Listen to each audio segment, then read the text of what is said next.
School itself was not designed to help human beings, but it's designed to really get you in early to being this obedient product. And so that's ultimately what it was for. Rockefeller put in what was the equivalent of about $1.3 billion today. And he says, I want a nation of workers, not a nation of thinkers.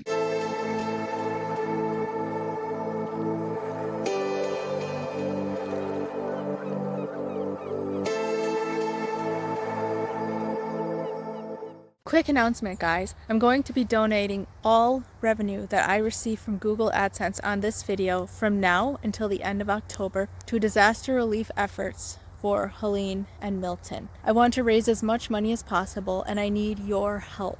The number one way to boost a video in the algorithm is to get as many comments as possible, as quickly as possible. If you could just take a quick moment and leave a comment and say love for Florida or love for North Carolina. It's such an easy way to help raise money, and it would mean the world to me. I've tried a lot of energy healing modalities over the years, and as an energy sensitive, I can easily tell if something is legitimate. Hands down, one of my best experiences has been with Jamie of Refractive Healing. Refractive healing is a unique technique that channels rainbow light energy through your energy body. And let me tell you, I could feel its calming and supportive light flowing downward through my crown. I even received a physical healing during my session. I cannot recommend Jamie's work highly enough. Book your $22 Refractive Boost Distant Healing Session with Jamie today at refractivehealing.com. Check the description or the pinned comment for the link. Thank you to Refractive Healing for partnering with me in this video. I am here today with Matt Beaudreau. He is a two-time featured TEDx speaker. He has a podcast, The Essentials 11. He has founded Acton Academy Placer. He is also the founder of the Apogee Strong Foundation. And I have asked Matt on today to talk about alternative education and all things education and parenting. Thank you so much for joining me, Matt.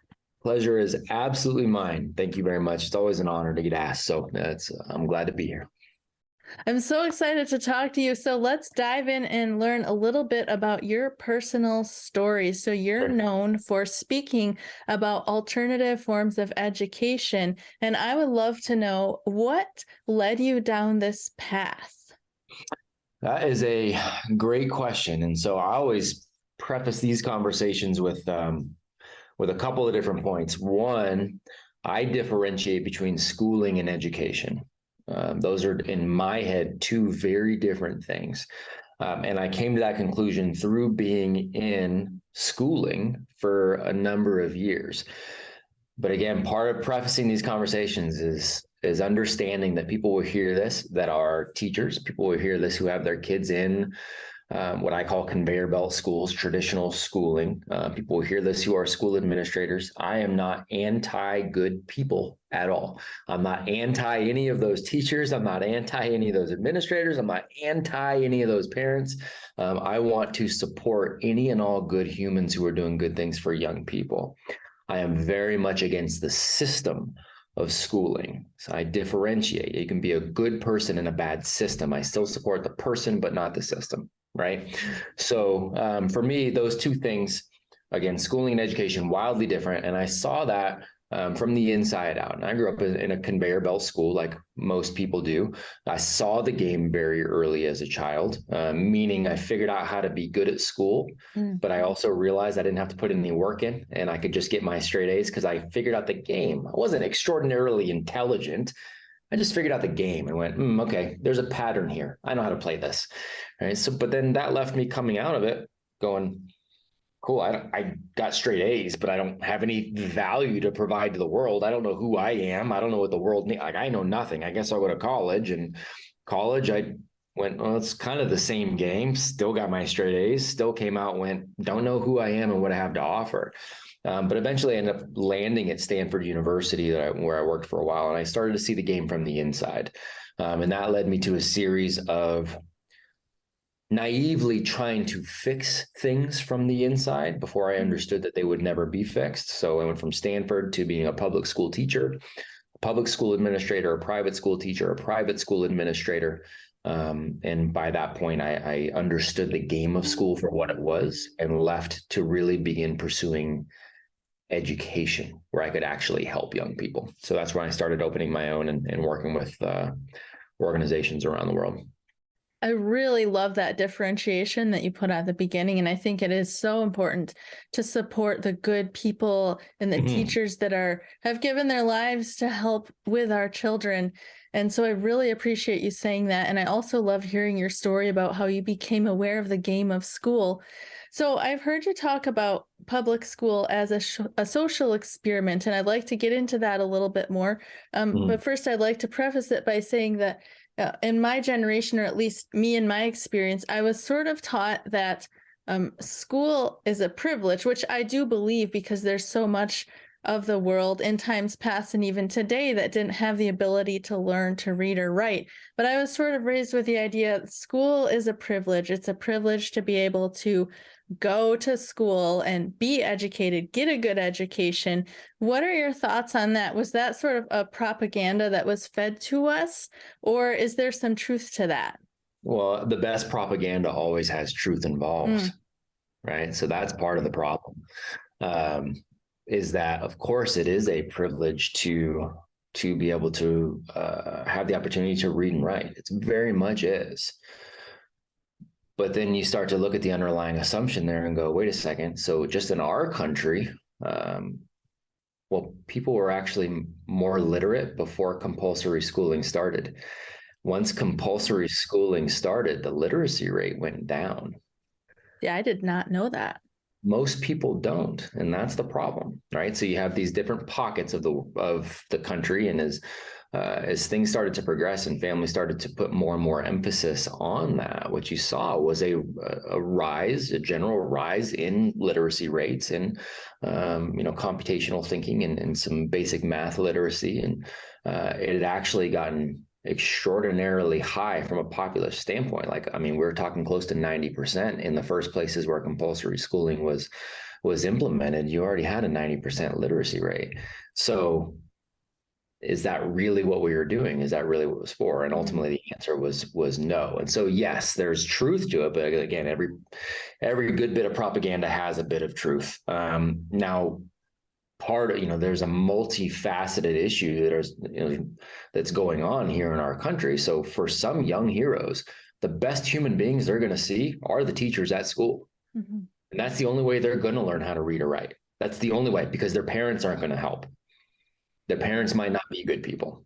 Their parents aren't leading by example, right? So for those people, yeah, man, whatever we can do. So again, this is a much bigger issue, but school itself was not designed to help human beings. Interesting. Okay, so then why was the schooling system put in place? Was there another agenda? Very much so, to build an obedient population. That's ultimately what it was built for, is to build an obedient population over the long haul. And so people don't like to hear this, but I encourage teachers especially to read John Taylor Gatto is a great place to start, Gatto. Most teachers have never heard of him, even though he was in the public schools as a teacher for 30 years, was New York State Teacher of the Year for a couple of years. Most people have never heard of him, because if you read anything by him while you were going through and getting your credential and learning to be a teacher, you'd leave the profession before you ever started. Because he dives into the history of how school began. And without going into all of the details of it, essentially you had the Prussian army, what's now Germany, the German army, they're losing the war to Napoleon, and their contention is part of the reason we're losing is because our soldiers are thinking for themselves. They're not just following along obediently with what their orders are here from the state. So part of the way we can eradicate this is we develop a program here where our children are raised to blindly obey, and what the state says goes.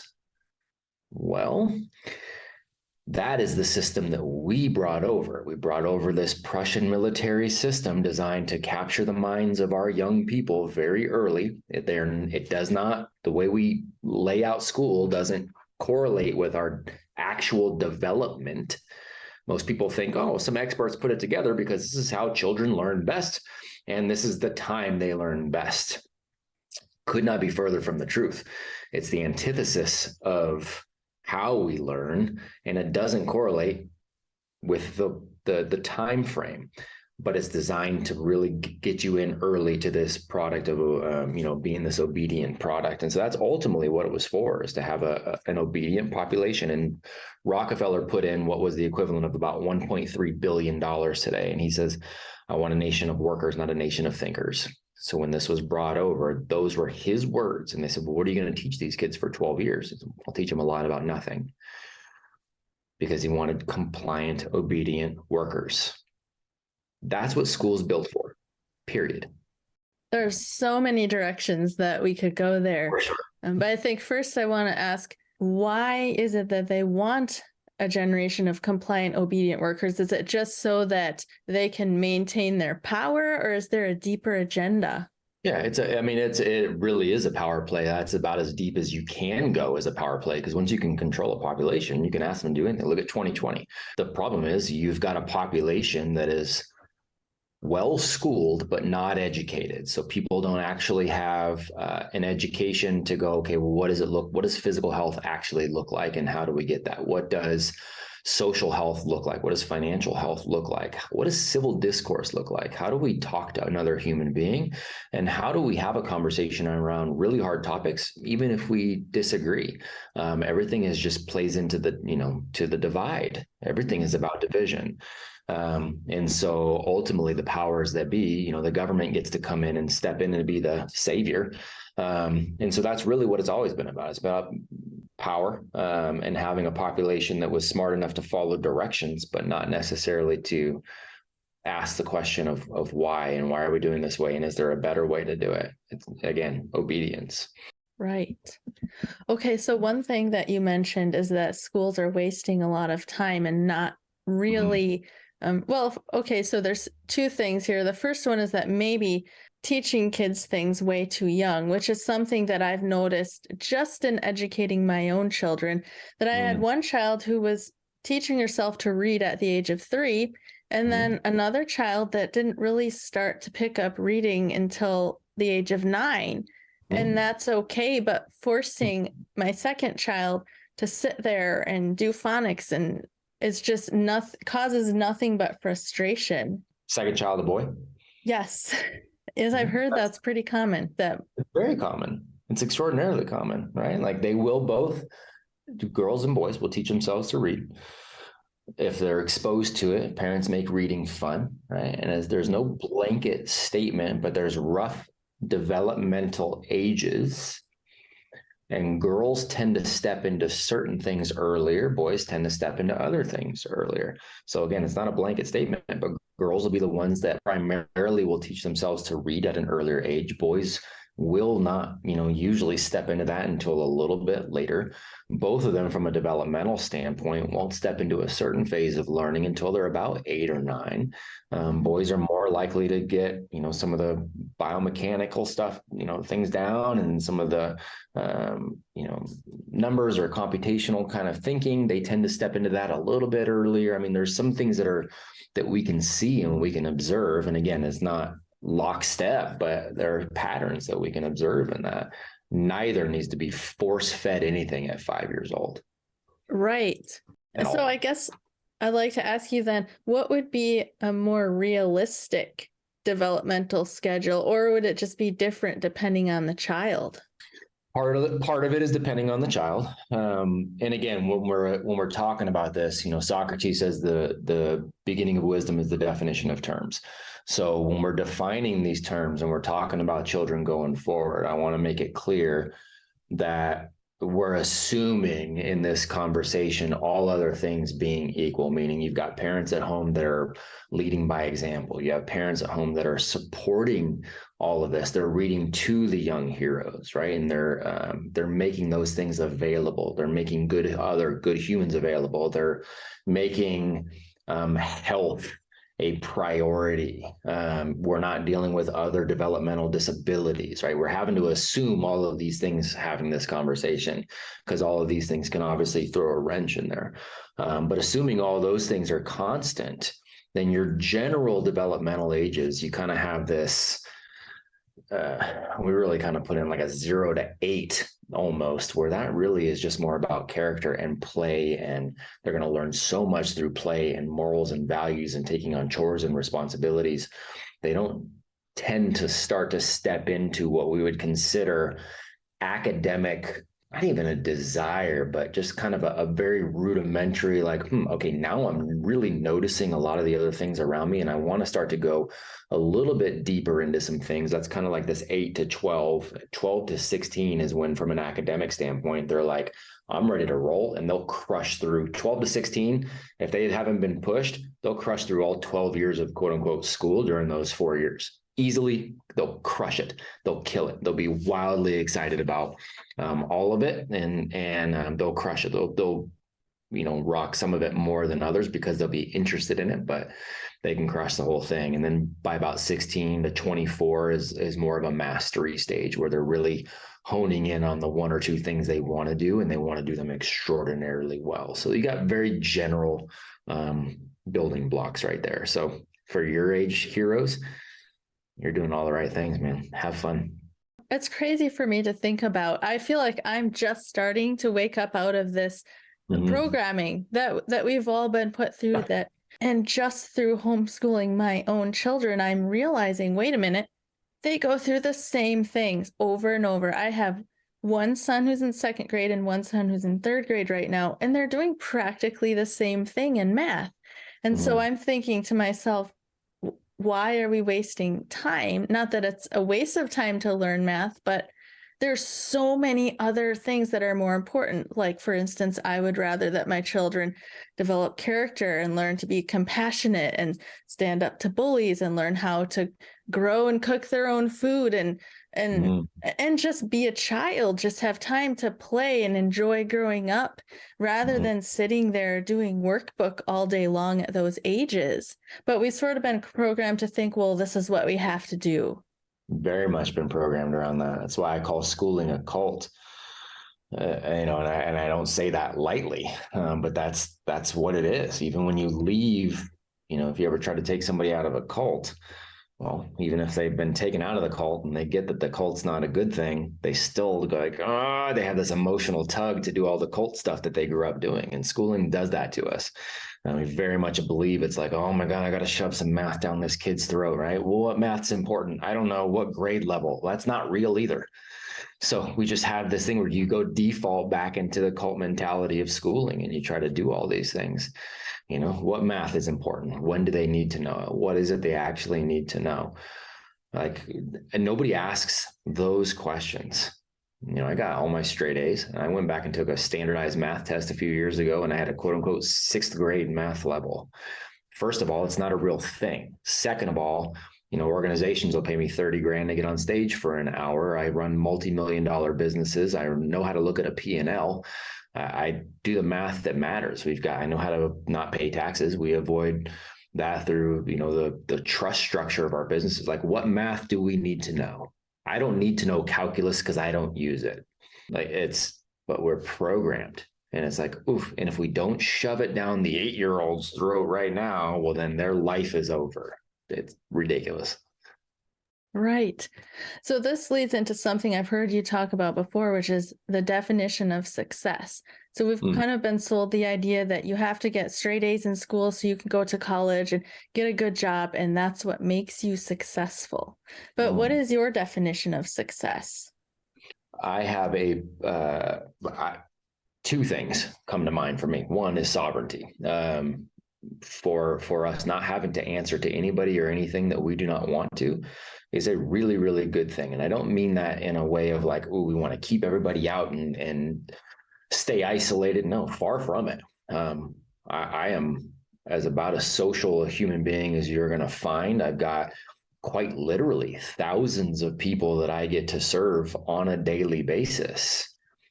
The point is, it's all voluntary. I don't have to do anything I don't want to do with anybody I don't want to do it with. I don't have to answer to anybody I don't want to answer to. I don't have to depend or rely on anybody else. That's part of the reason we live on a farm too, is so that we can be as self-sufficient as humanly possible. And that doesn't mean we hoard. It means we take care of ourselves, and then we can share and help other human beings. It allows us to serve at a higher level, having this sovereignty. So that's a huge part of it. The other part of it is peace of mind. And that's, people forget that part, right? Freedom starts here and ends here, one ear to the other ear. There's your freedom. It's right in there. And so that peace of mind is something that we have too. And that for me is what I call success. If you are making, $20,000 a year, you're making $20 million a year. If you're miserable, you have not succeeded. If you do not have the relationships that you want to have, you haven't succeeded. If you don't have the health you want to have, you haven't succeeded. You get peace of mind when you have those levels of the things that matter most. So for me, that's what success looks like. And so it's wildly personal in that regard. Just like education is wildly personal, success is wildly personal, but it boils down to peace and sovereignty for us. I love that definition. And I was recently listening to somebody, a couple of people in I think they call themselves the freedom fighters community, who were talking about a very similar concept that had never really crossed my mind before, because my generation was raised, at least in the communities I was in, the political religious communities that I was in, was very much about obeying authority. And so these people were talking about how there's a difference between a conscious partnership where you have two people who are benefiting from a relationship, like parent and child or student and teacher, and then somebody who claims to have authority over you just because they have the right. Just because, that's right. And that's another one of the things school does, right? It's just like, oh, that's the older person. They've got the authority. So whatever they say goes. That's not the design that we are made for. And people will put it and try to put it in a religious context too and say, okay, well, no, it is the design, right? God says to obey him. Actually, if we're talking from a Judeo-Christian standpoint, the original scripts, the original manuscripts are written in Hebrew. Hebrew doesn't have a word for obey. It is more about a relationship. It's not more about, hey, I'm going to go crack the whip on you, bow down to me. It is more about a relationship that truly doesn't come with the word obey attached to it. Here, I'm the creator. I've designed this. I can tell you the instructions that are going to make things go a little better. Here's what I'd like to do with you. Here's how we can meet up. Here's how we can get along. But there is no obey or else. People don't like to hear that either, because people don't want to dive in deeper. People want to ask why. People don't want to question what they've been taught, and they don't want to go any further than that to look for themselves. They would rather go, hey, authority, you let me know what I'm supposed to think, and I'll go ahead and think it. It's almost scary for people to take full responsibility for their own sovereignty, I think. Most people do not want that. People like the word freedom, but they do not like the responsibility that comes before it, which is why they'll never have it. All right, well, let's change directions a little bit here. Let's see. I have so many directions that we could go. Sure. Well, I mean, if you're open to it, if this is too personal, let me know, but walk me through how you do things with your own kids, because you do home education and you also have your own career. And I guess I just love to know, like, practically speaking, how do you balance everything, and what do you feel is really important to focus on with your kids? That's awesome. So yeah, it's a great question. Focusing on, I'll start with what we focus on. So part of what we focus on is my wife and I leading by example. I mean, that's the biggest part of that, right? People, whether you send your kids to school or not, parents, you are the number one educators in your child's lives, period, end of story. How you show up in the world is educating them. How you tackle each day is educating them. How you talk to each other is educating them. How you talk to them is educating them. How you talk about the world is educating them. Do you talk about money a certain way? That's educating them. Do you talk about health a certain way? That's educating them. Everything you do. So my wife and I are extraordinarily intentional about showing up as the people that we want them to be. Right? Because they're going to do what you do before they do what you say. So you better be the person that you want them to be. Otherwise, They will see it. They'll call out the hypocrisy in it, whether they know it consciously or subconsciously. They know you're being hypocritical if you're saying one thing and doing another. So as far as what we do, we show up as the people that we want them to be first and foremost. We're also very intentional about the other people that they get, speaking into to their lives. We want to make sure they have, and I'll get into the practicality of what the day looks like here in a second, but I'm just talking about the priorities of it all. We want them to be around other good humans. We want them to have the opportunity to serve. We want them to have the opportunity to work. We want them to have the opportunity to take on a lot of responsibility, and to be able to do that very early on and to see that as a normal part of life. So those are our big, those are the big things. And we want to eliminate the distractions too, because there's so many ways to distract from those things and to turn your mind to other things. So we make sure to eliminate those as well. So from a practicality standpoint, a general outline of the day, we get up and everybody has responsibilities. So everybody has schedules, but everybody knows what everybody else's schedule is too. So you and I are recording a podcast right now. What you will find, I'm at home, I'm in an office downstairs. And what you'll never find is anybody barging in while I'm doing this, because they all know that I'm on a podcast right now, right? And it's because they know what my schedule looks like for the day. I know what their schedule. I can tell you right now what time it is. I know exactly what all three of them are doing. All three of my kids, as we speak, are doing their 45 minutes to an hour's worth of academia a day. That's about all they do, 4 to 5 days a week. That's about it. From an academic standpoint. But I know that's what they are doing right now because that's what they have scheduled for this exact time. I also know my wife is finishing up some things outside right now in the garden area. So everybody knows each other's schedule. It's a huge part. So from a general standpoint, again, the schedule goes up and down, but from a general standpoint, get up and I start working on some things right away. But when they get up, we'll do breakfast, and I'll come up from work and have breakfast with everybody. And then it's morning chores, and we live on a farm. So there's a lot of chores to be done. So it's morning chores, and they all own a piece of that. We all go do them together, but they all have individual jobs. All three of my kids have things that they have to do. So we'll take care of the individual chores and come back in. They'll usually guide themselves through a workout, or they'll work out with my wife. I've usually gotten my workout done by then, but they'll work out with my wife, or they'll guide themselves through some sort of physical activity. And then they'll get into whatever books they're tackling at that moment. Books are the big priority for us. So they'll take care of, some reading, but it's not even like an assigned thing. They love it. They jump into the books, and we have great conversations around those books. They'll get into academics a little bit before lunch, if that's something they are going to do for that day. Post lunch, they'll start tackling projects or things that they're interested in. Sometimes they're projects I've thrown out there and suggested. Sometimes they're projects that they're interested in.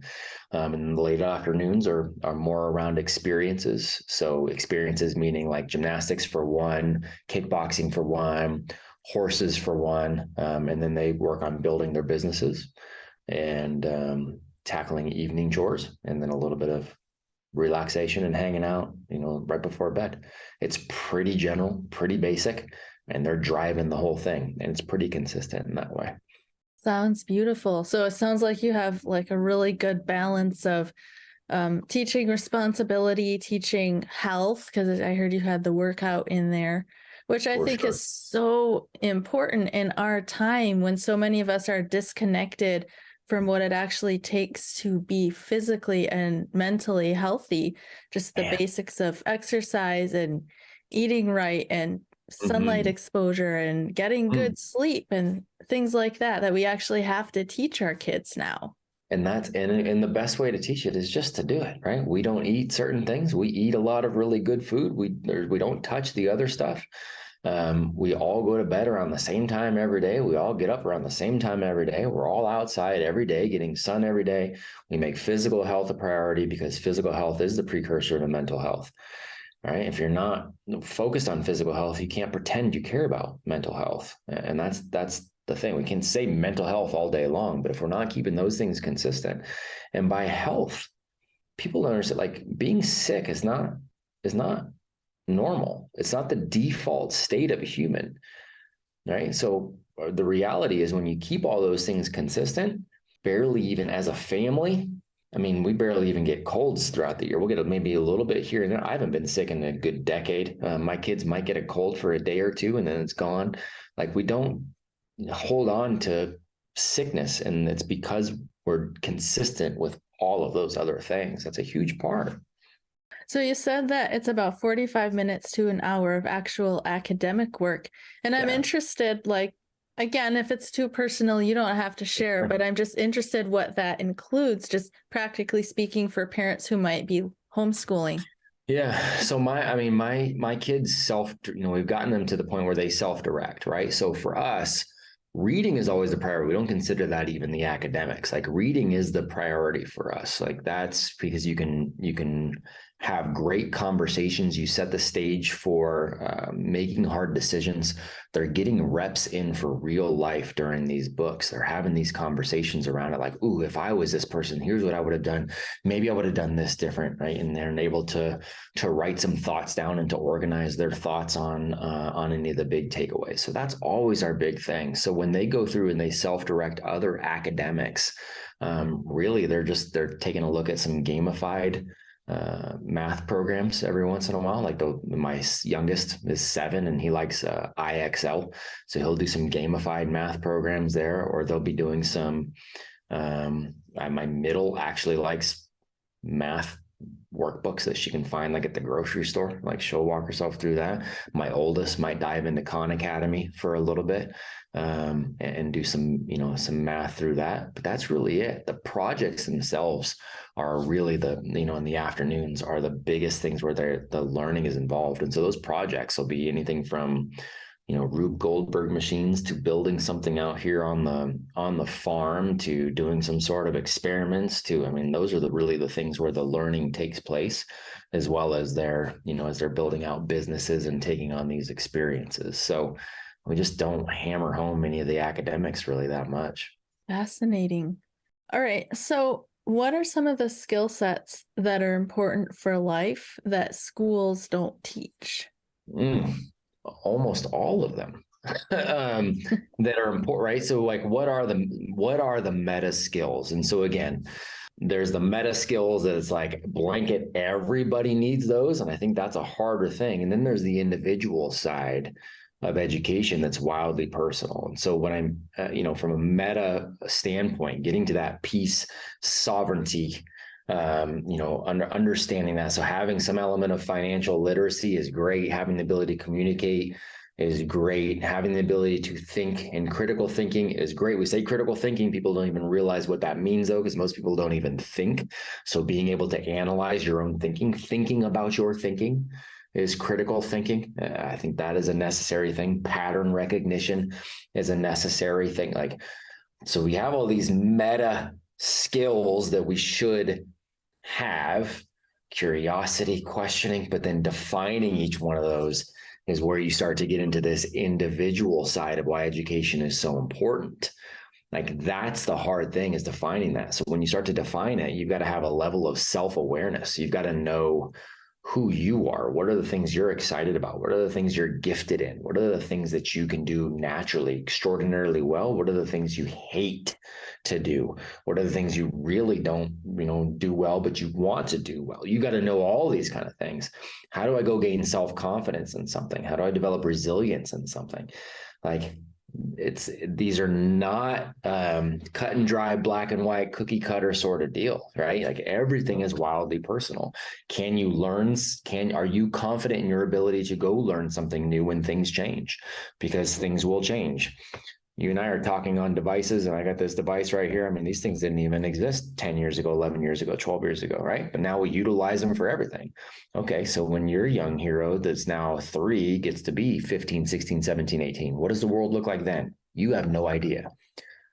You have no clue. So you better just have somebody who is resilient enough and confident enough to go, I will learn what I need to learn when I need to learn it. And smart enough to go, I will also go ahead and unlearn something that is no longer relevant. I will also go ahead and buck a trend if I find out that the trend is just this is how people have always done it and it doesn't actually make sense, right? So it's such a nuanced thing. It's really hard to answer. From a practicality standpoint, I mean, I can say things like financial literacy, but even people have a different definition of what that means. I'm looking out my window right now. I see an electric fence. Do you have an electric fence on your property? We don't. Well, then you don't need to know about electric fencing. Right. I do, right? Like it's right there, wildly personal. I need to know. I didn't know anything about it until we moved to this farm. Now we got 20 acres of our farm is fenced with electric fencing. I had to learn about that stuff pretty dang quickly, especially when you have a tree falls over and takes it out. Shoot, I better figure this out. Right. So there's your meta skill, is being willing to go, I can figure something out if I need to. So it's such a hard conversation. And that's what people don't like. People want, what is the checklist? 1, 2, 3, 4, 5. Can I go complete this checklist and be good? Because it absolves them of having to just continuously take responsibility for what's going on. So I hear you talking about resilience, having a love of learning, and also confidence to believe that I can learn this, I can handle this. Do you have any practical tips on how to instill those things into your children? Yeah, do hard things often.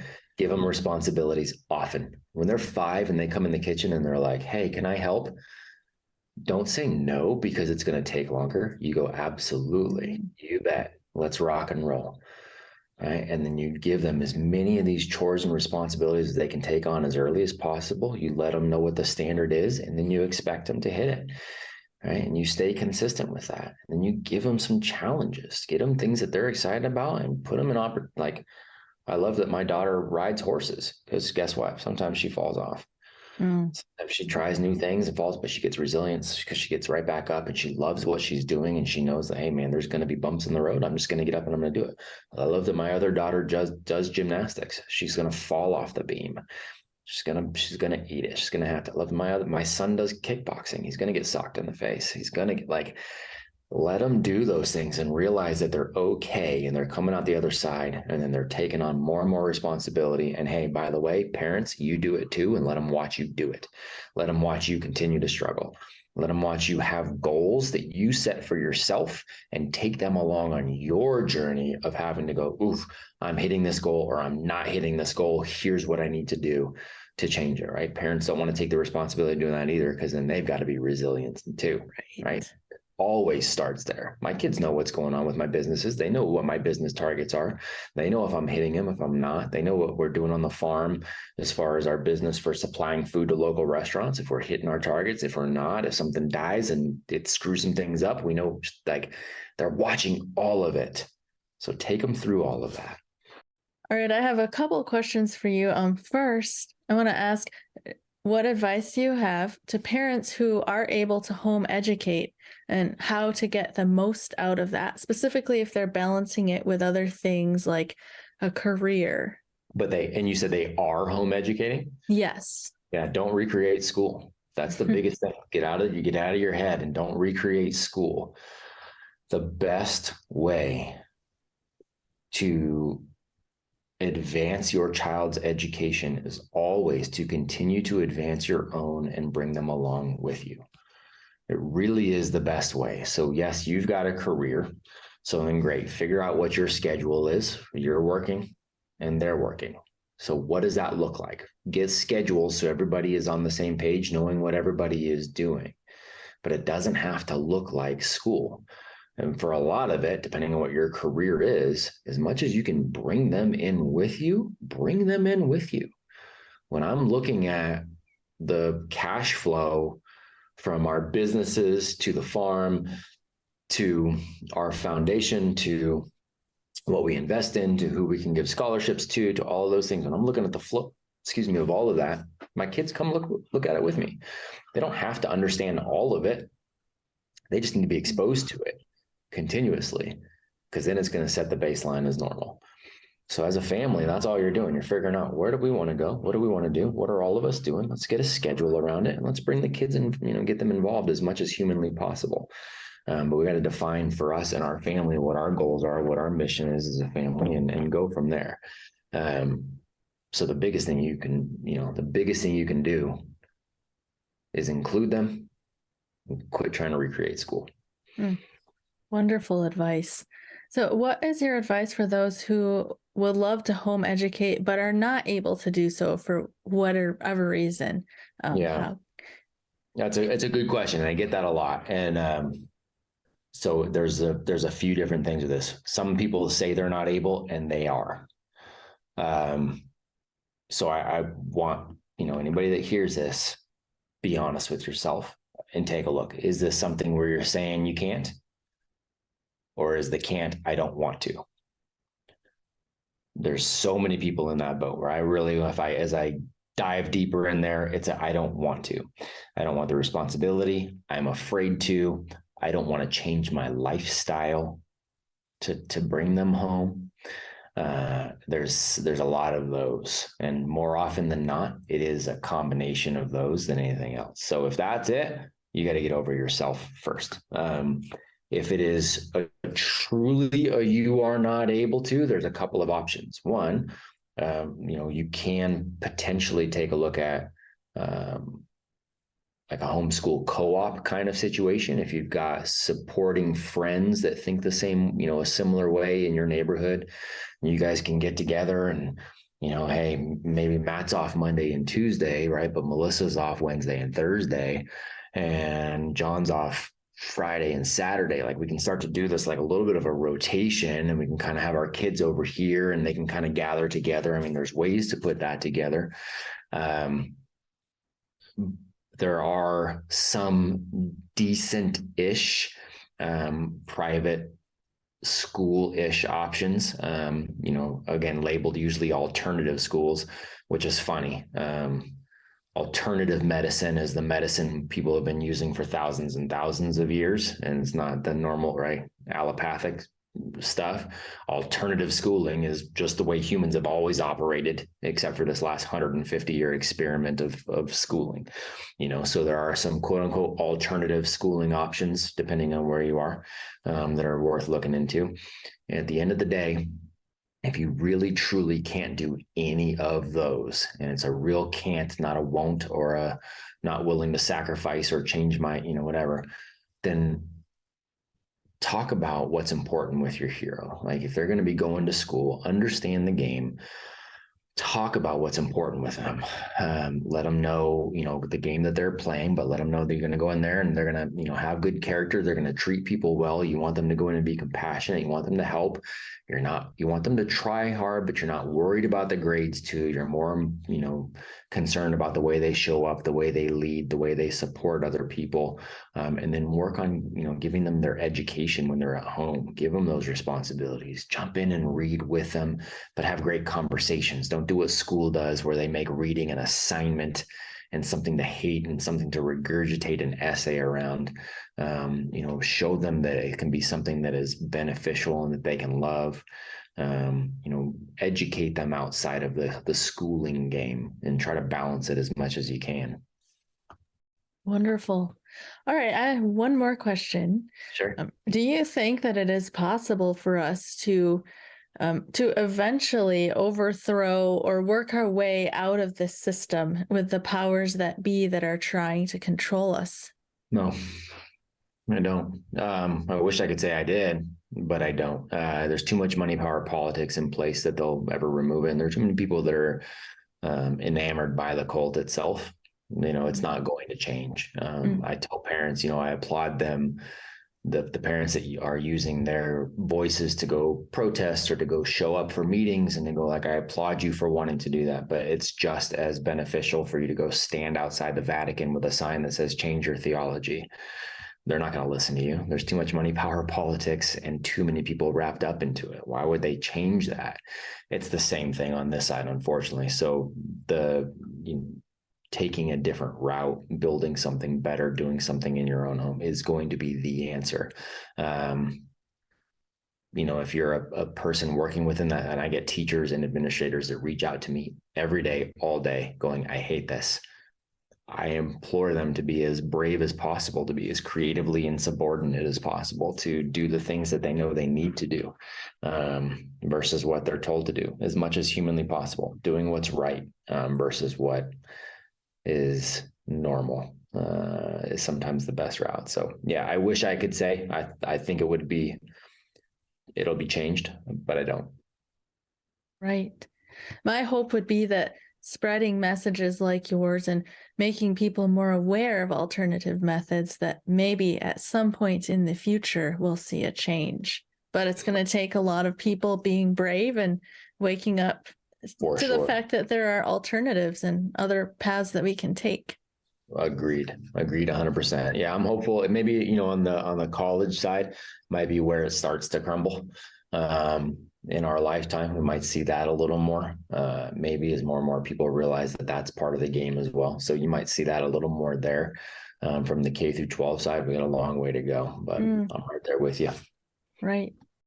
I've noticed that, like what you just said about college, more people starting to question college, and it doesn't hurt that college is so ridiculously expensive, and so people don't want to make the investment without the promise of getting a job. So I think that one's easier to spot. It's easier to spot. There's still a lot of people. I mean, I've had 18-year-olds walk off stage to a career level position, making 70 grand at 18, and companies that literally change their entire nationwide standard of only hiring college graduates, changed the entire thing to hire one of these students who came in. And I had the mom tell me, "Oh, I really hope he doesn't stay at this job long." And I said, "Why?" And he said, "I hope he goes to college." "Why?" Oh, wow. "So that he can get a good job." What is that he's walking into, right? Like it is still there for a lot. That cult mentality is still there for a lot of people, but it is less and less attractive for a lot more people too when they see this. So it is starting to crumble a little bit, which is good. Right. Well, Matt, thank you so much for having this conversation. I'd like to give you as much time as you would like to talk about what you're doing, because you've got several things going on. You have Acton Academy, and you have Apogee Strong, you have your podcast. So whatever you want to share about. Thank you. I appreciate that. Yeah, Apogee is the big push for us. Tim Kennedy is my business partner in that. And we started out with it was a mentorship program for young men. We've since added the men's program that started in January. So we have hundreds of men, hundreds of young men.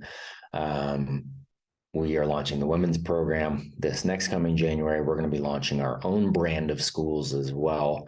And a lot of that is driven through our 501c3, the Apogee Strong Foundation too. So all things pouring into humans so we can have the best experience possible, man. And a lot of the conversations that we have with our guest mentors, we'll run those on the podcast. So the Essential 11 podcast is where you'll find some of those conversations too. So all good things. All right. I will have all of Matt's links in the description. Matt, thank you so much. This is one of the most interesting conversations I've ever had with anyone. So thank you for agreeing to do this. Oh, pleasure was mine. Thank you for speaking up. Appreciate you.